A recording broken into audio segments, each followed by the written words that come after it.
আসসালামু আলাইকুম রহমতুল্লাহ। Hello everyone, আমাদের আজকের আলোচনার বিষয় হচ্ছে একটি টেবিলের সেল বা র এর মার্জ বলা হয়, যেটাকে তোমরা হয়তোবা এভাবেই দেখে থাকো রয়স্প্যান এবং কলস্প্যান, যেটা অনেকেই কিন্তু বুঝে না।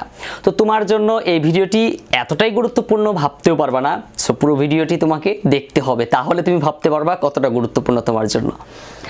দেখো, এত সুন্দর একটা টেবিল বা টেবিলের মধ্যে কিছু প্রবলেম দিয়ে দিয়েছে।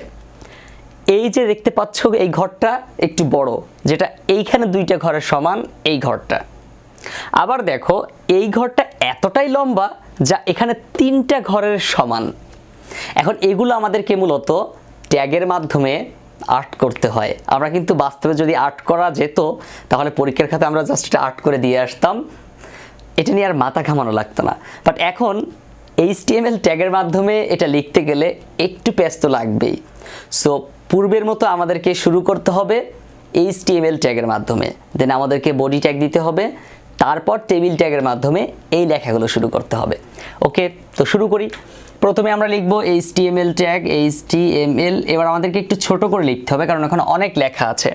তারপর আমাদেরকে লিখতে হবে বডি, BODY বডি। তারপর আমাদেরকে লিখতে হবে table border, TABLE table, border BORDER border equal to 1 দিলাম। তারপর আমাদেরকে শুরু করতে হবে TR দ্বারা, অর্থাৎ টেবিল র দ্বারা। তো TR দ্বারা শুরু করলাম প্রথম লাইনটার জন্য, অ্যান্ড এগুলো প্রত্যেকটা কিন্তু টেবিলের হেড, যেমন date, sales and price. So we should have right now everyone with table head, number 1 table head, and we have to write date. So এখানে লিখব ডেট, DATE ডেট। দেন আমাদের টেবিল হেড ক্লোজিং ট্যাগ দিতে হবে। তারপর আমরা লিখব sales, এখানেও ঠিক একই রকম TH টেবিল হেড, দেন লিখব হচ্ছে সেলস। তারপর টেবিল হেডের ক্লোজিং ট্যাগ দিতে হবে। আমরা যখন TH দিব, অর্থাৎ টেবিল হেড বুঝাবে TH দ্বারা, দেন TH দ্বারা আমরা প্রাইস লিখব, দেন আবার ক্লোজিং ট্যাগ দিব TH। ওকে, ক্লোজিং ট্যাগ লিখলাম। তারপর কিন্তু আমাদের এই প্রথম লাইনটা, অর্থাৎ টেবিলের যে হেড বোঝাচ্ছিল যে লাইনগুলো দ্বারা, সেই লাইনগুলো কিন্তু আমাদের লেখা হয়ে গেছে। এখন আমাদের কি করতে হবে, এই টেবিল র এটাকে আমাদের ক্লোজিং করতে হবে। তাহলে TR ক্লোজিং এন্ট্রি দিয়ে দিলাম।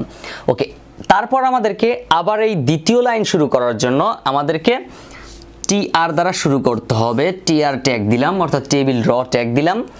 তারপর দেখো, টেবিল রর ট্যাগ দেওয়ার পর সবচেয়ে গুরুত্বপূর্ণ পয়েন্ট হচ্ছে এই যে দেখো, দুটো ঘরকে একসাথে করে ফেলেছে। এখানে দুটো ঘর বলতে দুটো রকে একসাথে করেছে, তাই না?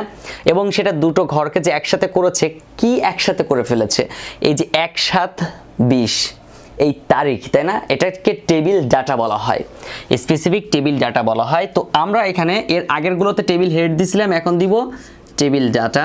দেন টেবিল ডাটা দেওয়ার পরেই আমাদেরকে নির্দিষ্ট করে বলে দিতে হবে যে এই ঘরটা, অর্থাৎ এই যে টেবিলের ডাটাটা নিবে, এখানে দুটো ঘরকে একসাথে করে ফেলবে, অর্থাৎ রয়স্প্যান ইকুয়াল টু 2 দিয়ে ইনভার্টেড কমার মধ্যে থাকবে। তারপর আমাদেরকে এই তারিখেরটা লিখে দিতে হবে 1/7/20। দেন আমরা আবার TD ক্লোজিং ট্যাগ দিলাম। ওকে, তারপর দেখো, এই যে এই লাইন শেষ হওয়ার পরে, অর্থাৎ আমাদের যখন এই র শুরু হবে, তখন কিন্তু এই রর পরে, মানে এই রর ক্ষেত্রে এই ঘর হয়ে গেলে তারপর এই ঘর, তারপর এই ঘর, এটা কিন্তু এক সারি বোঝায়, অর্থাৎ একটা রকে বোঝায়। সো আমরা তারপর আবার লিখব TD সুগার, SUGAR সুগার, দেন আবার TD ক্লোজিং ট্যাগ দিব। ওকে, আবার লিখব হচ্ছে TD, দেন প্রাইস ছিল 100 টাকা, তাহলে আমরা লিখব 100 টাকা TD। ওকে, আমাদের কিন্তু এই দ্বিতীয় লাইন কমপ্লিট হয়ে গেল। TR ক্লোজিং দিলাম, ক্লোজিং ট্যাগ দিয়ে দিলাম। তারপর দেখো, তোমার কাছে কিন্তু এটা মনে হতেই পারে স্বাভাবিক যে এখানে কিন্তু ঘর একটা, তোমার কাছে এটা মনে হবে, কিন্তু না, আসলে এখানে ঘর কিন্তু একটা না, অর্থাৎ এখানে র কিন্তু একটা না। এ একটা র, তারপর এইখানে মূলত এ একটা, তারপর হচ্ছে একটা, অর্থাৎ দুইটা র এখানে। তো এই রটা হচ্ছে এই ঘরটার সাথে এই ঘর, তারপর এই ঘর সম্পর্ক, অর্থাৎ এই ঘরের পর এই ঘর, এই ঘর, এইভাবে। কিন্তু মাঝখানে এইটা হচ্ছে আরেকটা র, অর্থাৎ এই যে সল্ট, তারপরে হচ্ছে এই যে 200, এই জাস্ট এই দুইটা ঘর কিন্তু আলাদা একটা র তৈরি হবে। সো আমাদেরকে এজন্যই লিখতে হবে আবার টিআর, দেন টিআর লেখার পরে টিডি লিখতে হবে।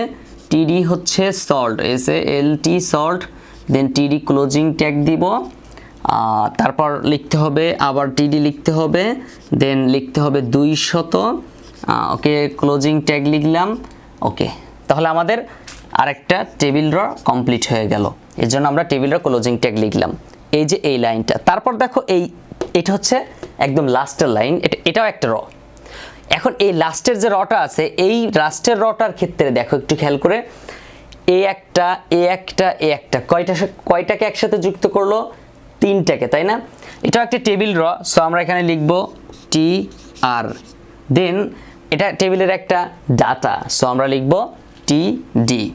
কিন্তু এইখানে আমাদের কাজটা করা লাগবে, টিডি দিয়ে 3টা কলামকে একসাথে যুক্ত করে ফেলেছে একটা ঘরে, এই জন্য লিখতে হবে কি T D Calspan equal to 3। দেন আমাদের টোটাল ইকুয়াল টু 300, যা আছে তাই লিখে দিলাম।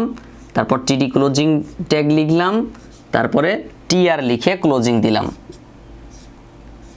টিআর লিখে ক্লোজিং ট্যাগ দিয়ে দিলাম। ওকে, শেষ। তাহলে আমাদের টেবিলের কাজ মোটামুটি শেষ। এখন আমরা টেবিল ক্লোজিং লিখব। টেবিলের ক্লোজিং ট্যাগ হচ্ছে TABLE, টেবিল, স্ল্যাশ চিহ্ন থাকবে আগে। তারপর আমাদেরকে বডি ক্লোজিং ট্যাগ দিতে হবে, BODY বডি। তারপর আমাদেরকে HTML ক্লোজিং ট্যাগ দিতে হবে। ওকে, তো এই ছিল হচ্ছে আমাদের মূলত এই টেবিলটা তৈরি করার জন্য ট্যাগ সংগ্রহ। এত সময় সাথে থাকার জন্য ও মনোযোগের সাথে দেখা ও শোনার জন্য অসংখ্য ধন্যবাদ। তুমি যদি এই চ্যানেলে প্রথম হয়ে থাকো, please subscribe the channel, and তুমি যদি অলরেডি সাবস্ক্রাইব করে থাকো, পরবর্তী ভিডিওতে আবারও দেখা হবে। ততক্ষণ পর্যন্ত সুস্থ ও সুন্দর থাকতে হবে। আসসালামু আলাইকুম রহমতুল্লাহ।